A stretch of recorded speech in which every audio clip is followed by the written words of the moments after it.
and we had to quickly try to resolve that. But we're here with Captain Aliyu Umar, retired, discussing the uh, Trump situation with Nigeria. We are at the point where the Chinese government have already waded into this, telling Trump that you cannot come into a sovereign state in that manner. And we're getting all sorts of information left, right, and center. Captain Ali Umar is joining us to have this detailed discussion. Captain, we started earlier with some of our guests just from across the world, trying to listen to what you have to say, knowing fully well that you have that credibility and understanding.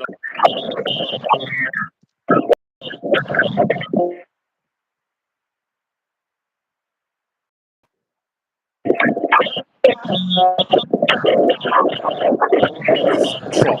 Now that the Chinese government is back in Nigeria, saying that you don't have the moral capacity to even come into a sovereign state like Nigeria. What has Nigeria done to warrant, did we miss something along the way, such that the US president is now looking at Nigeria with a view to sending in the Pentagon to come in here?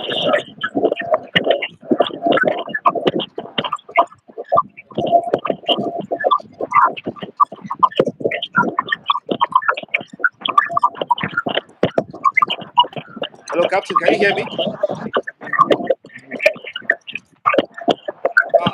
There's a whole lot of noise. It seems maybe there's a fan, something making blocking your voice from coming in.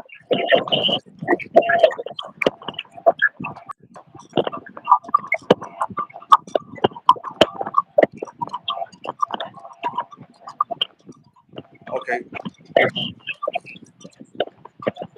this is quite tough because I can only hear howling sounds. I cannot hear you at all. Oh, yeah. I can Okay, I hear. can hear you just slightly. I can hear. Let me try another way. Let me try another way.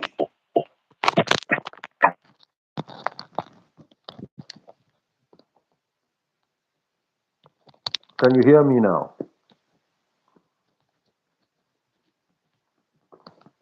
Can you hear me now? Oh no. Can you hear me? I can hear you loud and clear. I can hear you loud and clear. Beautiful. I am now on earphones, so probably that will filter out the noise. Yes, absolutely. So, but my So we first question to you, Captain.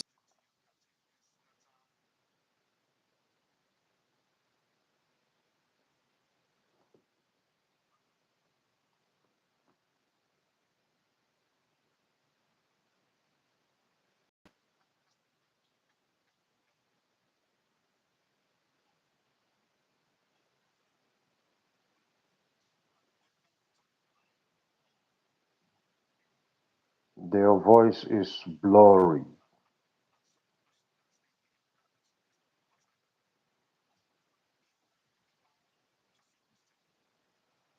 Your voice is blurry.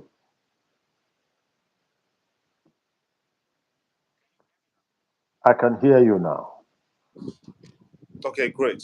So, what has Nigeria missed um, at this point? Do you think?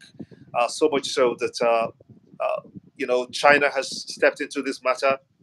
Uh, the U.S. is getting the Pentagon to be on standby. What do you make of all this? What I make of it, Umar, is simple. At this moment, each of the actors on stage are only after their interests per se. Each one of them is going to come in here and exploit the status quo as a result of what has transpired, call it the status quo ante, to do what they will. And in all of this, you can see that our politicians, our leaders, carried on in ways that created for all involved the conducive platform, the conducive scenario to make their claims. If we hadn't gone willy nilly on certain festering situations in the country, there wouldn't have been any way these actors will now be coming in to say, you know what, this is the situation. So those who feel they are being killed have triangulated their facts, placed it on the ground. Those who feel you are not the only ones who were being killed also have their facts on the ground.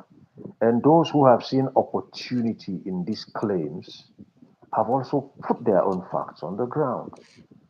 And based on information that is available to me or I'm privileged to have, I know that there was a judicial investigation committee that was set up by His Excellency Hyacinth Alia of Benue State, which went into this matter and got names of people who are involved in what he has claimed and his people have claimed is genocidal.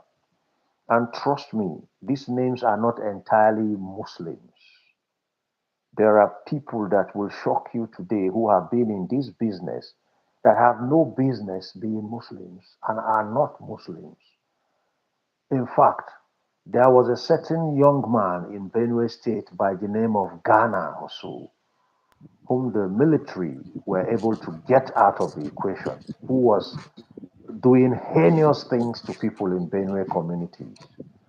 Those who sponsored Ghana just simply continued their business as usual using bandits and headsmen.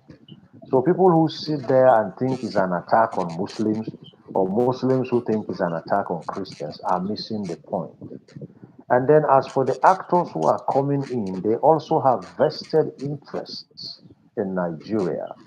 And the status quo in Nigeria is now justification to drive those vested interests. But all in all, I can tell you from my own perspective that these situations, these conditions we found ourselves in, are largely as a result of lethargy and irresponsible political conduct of our leaders. If you ask me in cybersecurity language, I'll say they left the back door open and now we have a ransomware in our system because all these things are holding us to ransom. And we, our own ground zero, that is Nigeria, is going to be a virtual battlefield of sorts because if you think the Americans are going to land here boots and guns, then you are missing the point. They don't have to come in here. There are enough unarmed vehicles and other allied kind of, you know, pyrotechnics and, arms that can be used to zero in on suspected sponsors of terror and take them out. Recall what happened to al-Baghdadi. Al-Baghdadi was somebody who surrounded himself with little children, but he was still gotten to in the tunnel where he was hiding. If you remember a certain General Soleimani of the Iranian army, I think something like that also happened to his convoy. So there are people who have been. I'm curious. I'm curious, Captain, because people have this fear that is being built up right now. Uh, Maybe looking at American soldiers on foot here in Nigeria, but you say that's not going to happen. No, I was sir. listening to the former Chief of Army Staff, Lieutenant General Nambazao retired, who said that the Americans may just be planning to situate a base either in Nigeria or very close to Nigeria.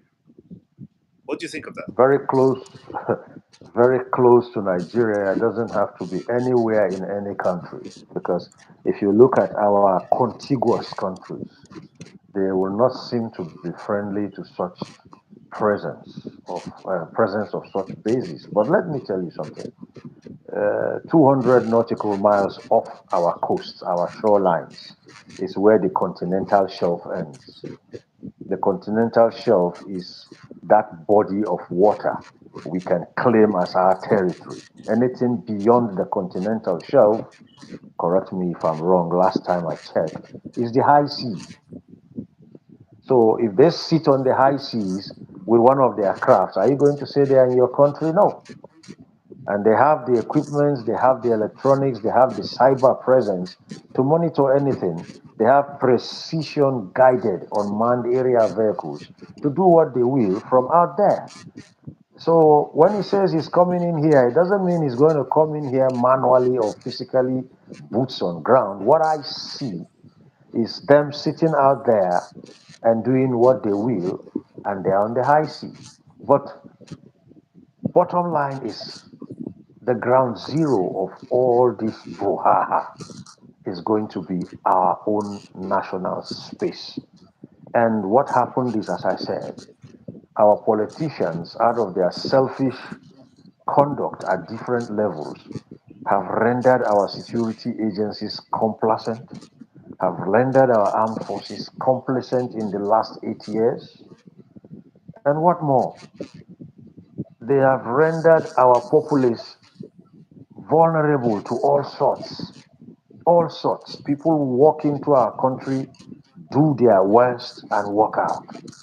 And because of some political ambitions or interests, we even tend to go and bring them in to come and do such things. Look at it this way, Umar. Take a look. Togo, Ghana, Benin Republic. They are much, much smaller than our country. Why are Absolutely. these why are these miscreants not there? That's simple because in Togo, in Ghana, and in Benin Republic, they are not suckers for religion. If you want to create cracks in Nigeria, just start talking religion. Once religion comes in, we don't think anymore.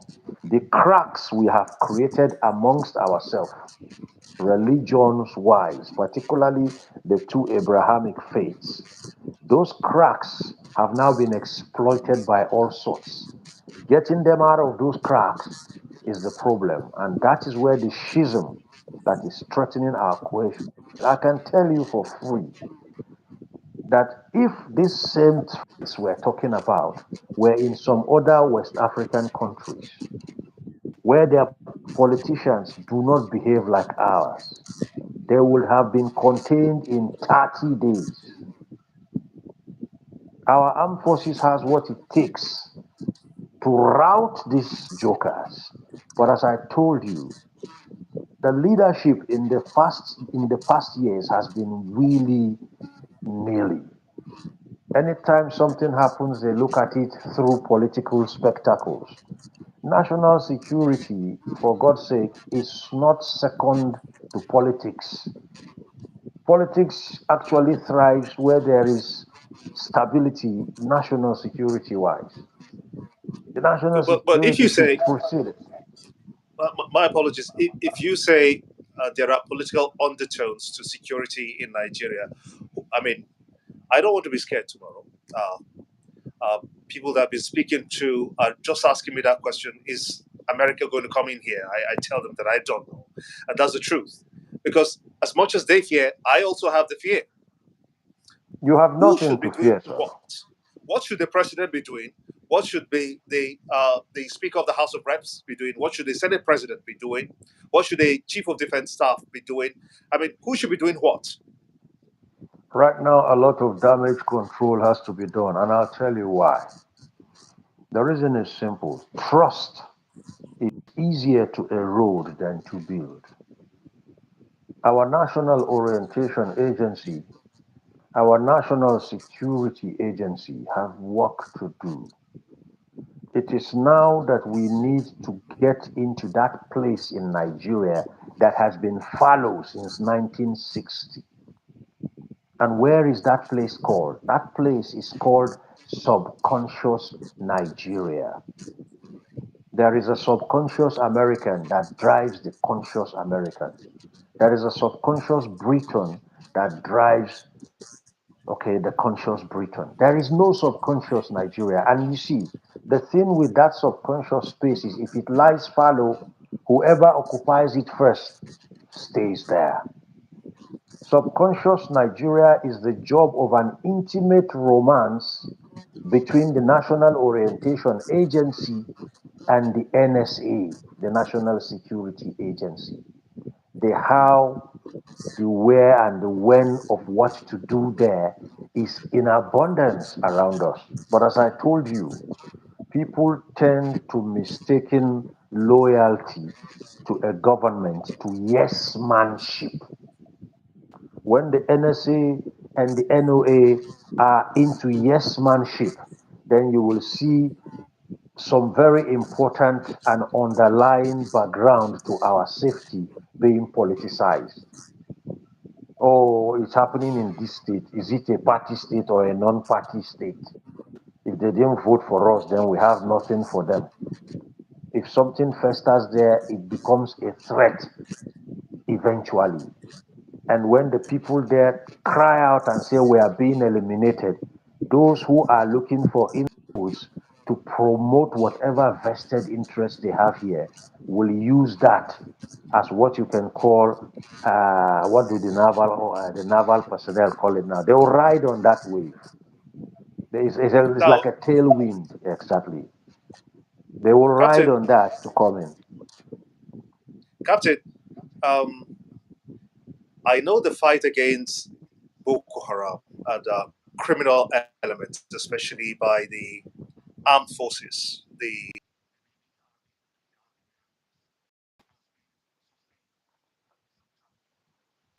We have made gains. Arrests have been made. The complaint that I'm getting from people on the streets now is that when these miscreants, when these terrorists are caught, why do we have to, quote unquote, put them in jail? Do they undergo trial? Uh, are they prosecuted? The latest one is the one that was announced. It went viral on social media. It was everywhere. Where Nuhu Ribadu, the national security advisor, summoned the security chiefs, and then in that hall announced those two Ansaru boys that were caught. Shouldn't those kind of people be eliminated, or should I use the word now, neutralized, almost immediately to establish confidence that the government is in place and is on top of fighting insurgency and Boko Haram to a standstill? If we don't do things like that, what implications do you think we're pulling to ourselves as a country?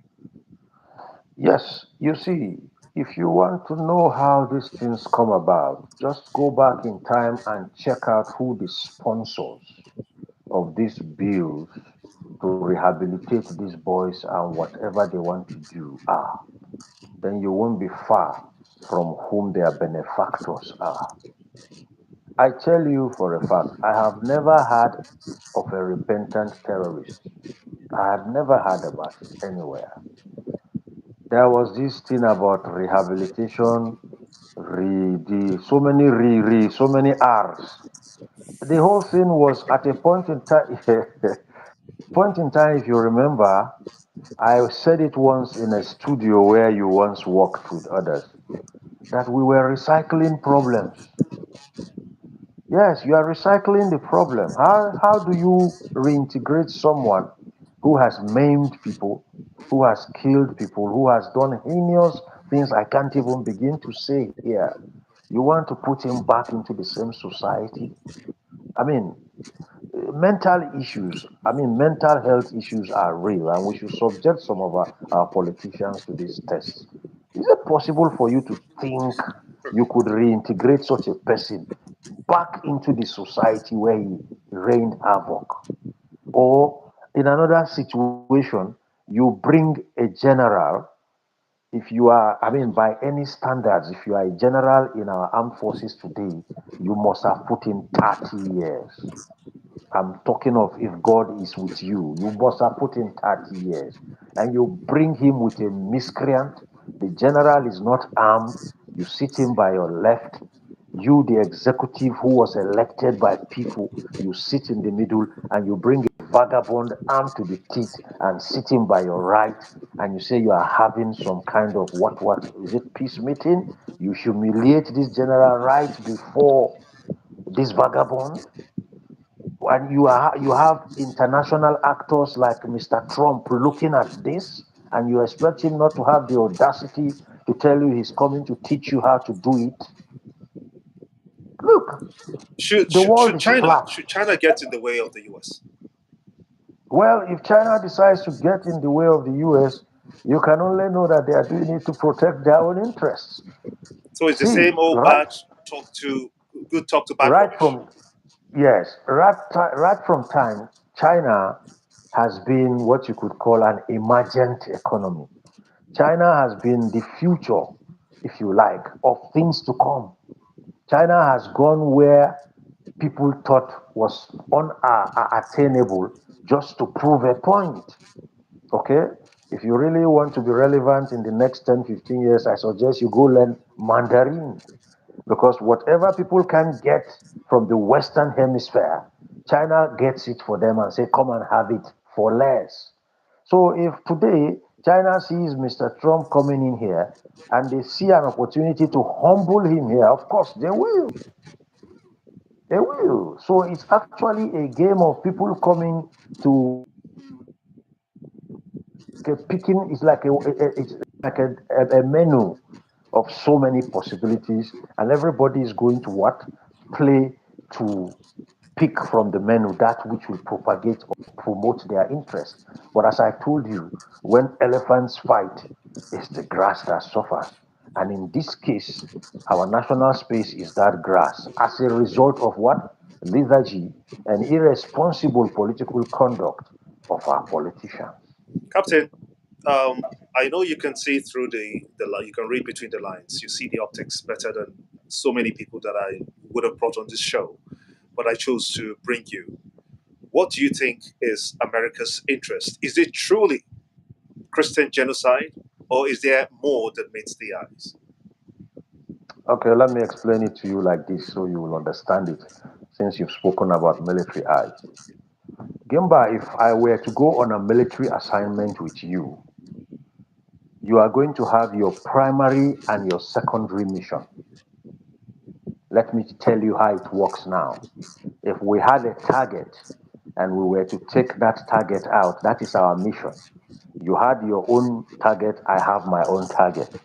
In order to ensure we are successful, this is what happens. Your primary target becomes my secondary target, and my primary target becomes your secondary target. What that does is it guarantees that if anything happens to me, you will attain your own mission by taking your target out and then come for mine as secondary. And if anything happens to you, I will attain my own objective by taking my target out. So there is mutually assured success, which regardless if except the two of us don't make it. So here's the thing. The primary and the secondary objective of Mr. Trump's visit here is what you are looking at. The primary could be his coming in because some people are being killed. And the secondary is because we have to ensure we checkmate certain people who have a foothold already in Nigeria. Ditto the other guys too. The other guys who are the Chinese also have their primary objective being, you know what? We have to go protect Nigerians from Mr. Trump. And the secondary objective will be we have to also secure our interests in Nigeria so he doesn't use it as his what? Primary objective. Am I a bit clearer now? So there is a Absolutely, smoke, absolutely. I yes. get the picture. There is a smoke and mirror effect here for the man who is not an insider or the man who does not have an intelligence or secret service background. But normally that's what plays out if you are sending people out on a mission. They overlap. My mission statement will overlap yours and yours will overlap mine. So that in case anybody doesn't make it, the other man has his back as his secondary mission. And that's how we ensure mutually assured success, all round success for the mission. All for one, If there are one if for there are all. lessons, and if you will, take one step back and look at how we have progressed in the war against terror, what would you say should be the um, how do I put it now? What should be our direction? To what direction do we take our steps? The first thing we have to do, particularly our politicians, is listen to your troop commanders. We are not, yes, we are in a democracy, but understand something. We are at war. I promise you that. We are at war. Nigeria is fighting for its very existence. And we have officers who go out there and best and ace their classes.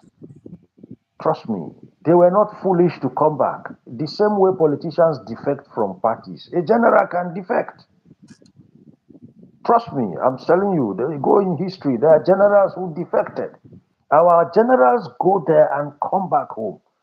And these politicians render them impotent before ragtags, before village boys, local boys. Some of those boys you are seeing cannot even spell their names. You understand? And they are, I mean, for God's sake, our politicians will listen to these, our generals.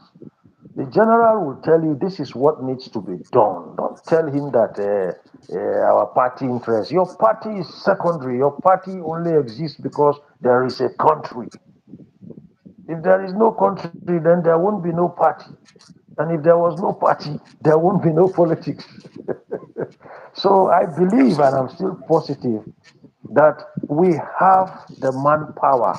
Try service. Trust me, if you task the service chiefs today to give you 10,000 physical boots on ground, they will produce them. We have the strength. We have the strength. All you need is to set one very, What will very be good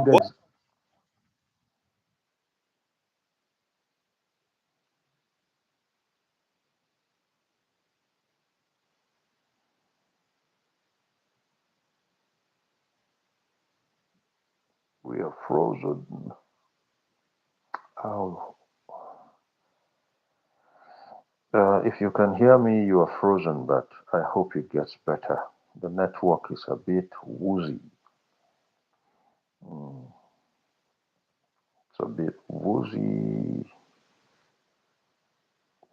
Ooh, ooh, ooh.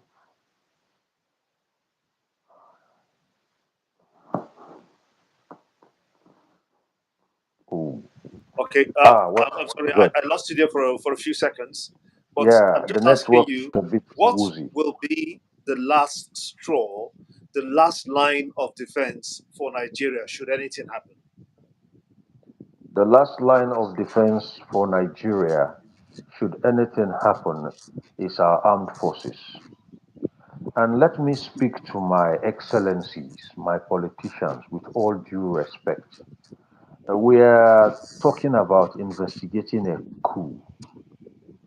I wrote a national security report for a very prominent cleric in this country uh, last year or thereabouts. No, I wrote it in 2022. No, 2023. The title was National Security Nigeria Then, Now, and Hence. There is something that is worse than a coup, Kimba, and I don't want it to happen to us here. You see, when you have a coup that is not successful, you will gather the culprits, those who were involved. There is a fixed number of them. But trust me, civil disobedience is worse than a coup.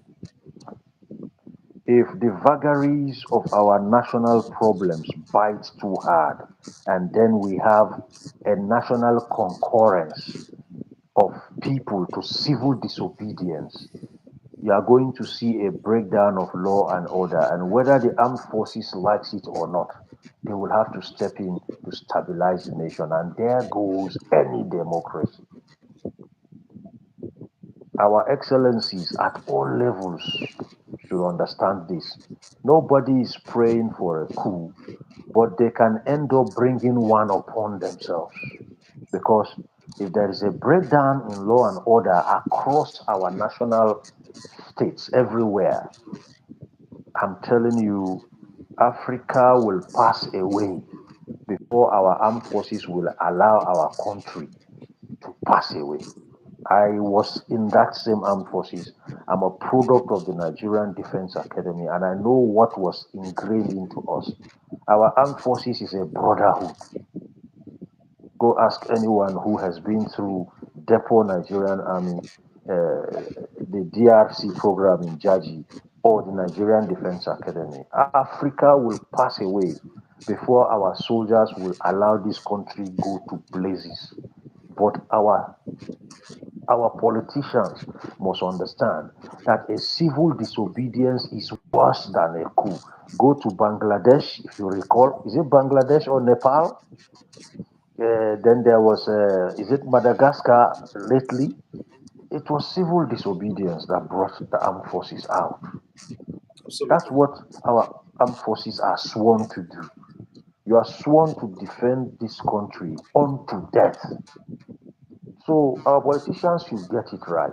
Responsible political conduct is very key. Setting exemplary, antecedents is very important. There are some things you cannot afford to do as a politician anymore because the world is watching. I refuse to take that last part, as your final words. So let me ask you now, Captain, what will Yes, be your final words to this impasse, if you will? US President Donald Trump on one hand, the Chinese government on another hand, the Nigerian armed forces on the final arm. What would you be telling these three arms? these three arms must understand something. Regardless what they think they have, I'm talking about Trump and the Chinese government now. It's our country. Yes, it's our country. It's as simple as that. Sovereignty is sovereignty. Whether we are as small as my bedroom or we're as big as the US, we're all sovereign. And we decide. Oh, yes, we decide. So they don't come with their superiority technologically and think they can come impose anything on us here. Our armed forces will come first in order of precedence before any of those two.